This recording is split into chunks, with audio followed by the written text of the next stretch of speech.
On March 15th, satellite imagery showed Kharg Island burning, not a military installation. The loading infrastructure, the manifold stations connecting Iran's oil fields to its offshore berths. A 300,000-ton floating storage unit listing and on fire. 14 supertankers sitting at anchor 8 kilometers to the west, engines running, nowhere to go. That same night, Brent crude traded at $103.40. NATO foreign ministers were in emergency session. The Japanese Prime Minister was flying to Washington to answer one question. When are you sending ships to escort tankers through the strait?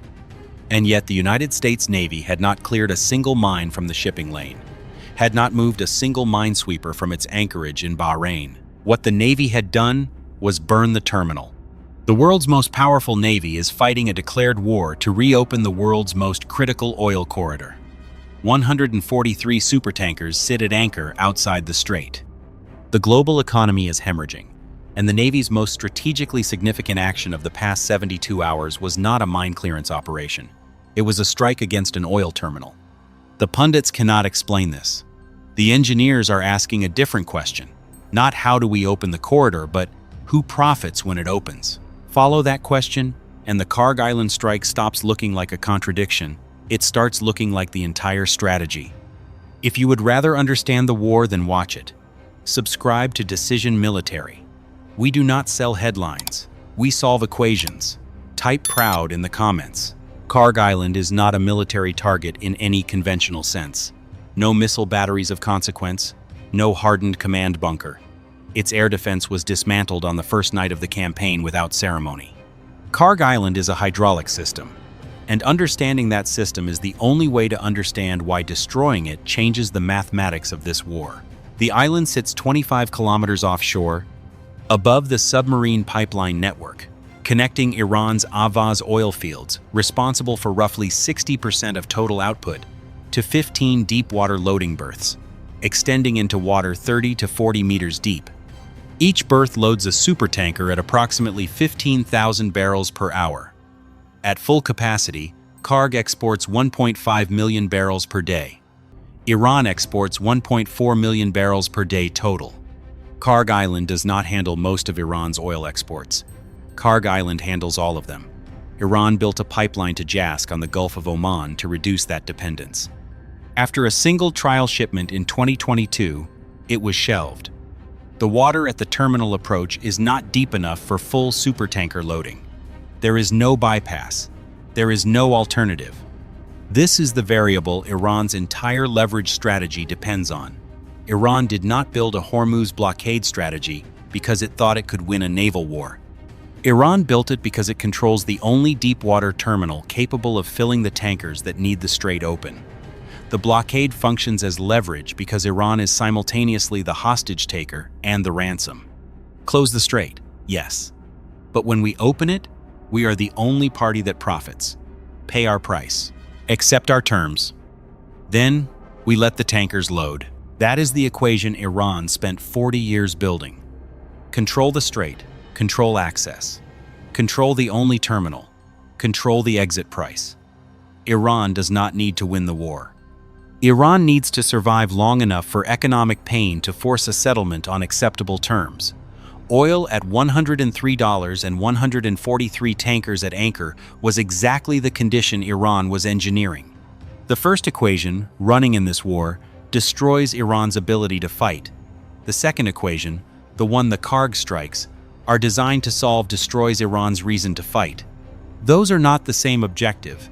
Conflating them is the analytical error every pundit watching the strait is currently making.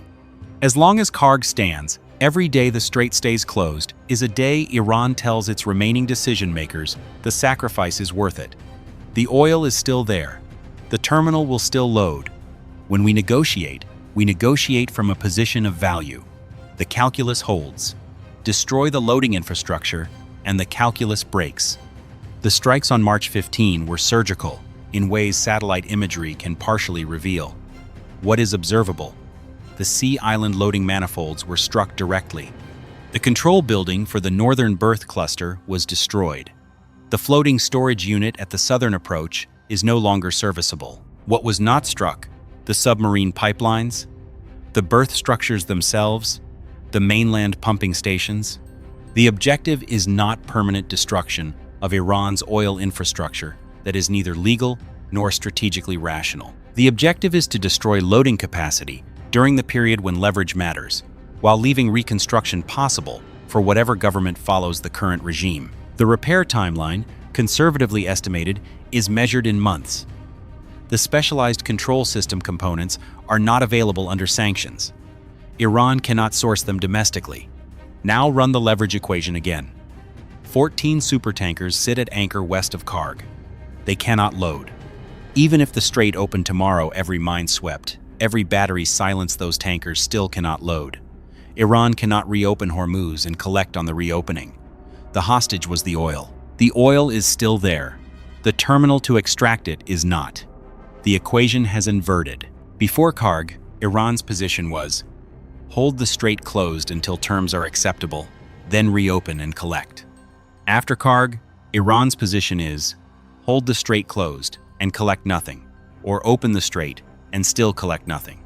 Every day the blockade continues, now costs Iran the credibility of its own promise that the sacrifice was worth something, that the oil would flow when terms were met. A terminal that cannot load makes that promise worthless, regardless of what any diplomat agrees to. Iran never built a contingency for this scenario, because Kharg has never been struck in the history of the Islamic Republic. Through the tanker war of the 1980s, through every Hormuz confrontation across 4 decades, the terminal was treated as a threshold. Neither side would cross. Iran bet that threshold held in 2026. It did not. The equation Iran prepared for was not the equation that arrived. Now look at the coalition pressure campaign in parallel. Trump's demand on March 16 that NATO and Japan contribute ships to escort tanker traffic produced near universal refusal. Japan cited legal constraints. Australia said it had not been consulted. The pundits called it American diplomatic isolation. That interpretation is wrong. The United States is not asking for ships because it lacks ships. 3 carrier strike groups are in theater. The request is not born of incapacity. It is political architecture for the phase that follows the current campaign. Committing to unilateral convoy escort before mine clearance is complete means accepting the risk of an Arleigh Burke striking a mine while protecting a tanker. That is not a military setback. That is a political event, one that creates pressure for de-escalation at precisely the wrong moment. The first convoy through Hormuz needs to carry international consensus, not a unilateral American signature. Multiple flags, multiple governments absorbing the political cost. Japan's Prime Minister arriving in Washington Thursday is not a courtesy call. Japan imports 90% of its energy. Virtually all of it transits Hormuz. The legal constraints cited in Parliament are real and also navigable with political will, as Japan has demonstrated before. The visit will produce a commitment. The form is negotiable, the outcome is not. If this breakdown changed the way you see the conflict, if you now look at a burning oil terminal and see an equation instead of a headline, subscribe to Decision Military, the next equation is already being built. The world demands Hormuz open. Oil trades at $103. 143 tankers sit at anchor. The Navy has cleared no mines and opened no corridor. What it has done is burn the terminal. Iran's strategy rested on 2 pillars: the ability to close the strait and the ability to profit from reopening it. The military campaign addressed the first pillar, dismantling the weapons and infrastructure that made the closure credible. Kharg addressed the second, eliminating the financial incentive that made sustaining the closure rational. With both pillars struck, the equation Iran was solving has no solution. The closure costs Iran everything and buys Iran nothing it can spend. The United States is not fighting to open the corridor. The United States is engineering the conditions under which Iran cannot benefit from keeping it closed. Those are different operations. They produce the same outcome. But only one produces an outcome that holds. Iran spent 40 years building leverage from geography. They built the terminal, the weapons, the doctrine that made Hormuz a 2-way gate. Close it, and the world bleeds. Open it, and we collect. They solved that equation perfectly. The only variable they did not control was whether the terminal that converts an open strait into revenue would still be operational when they needed it. They assumed that variable was fixed. It was not. The corridor is geography. The terminal is infrastructure. Geography does not burn. Infrastructure does. Dismissed.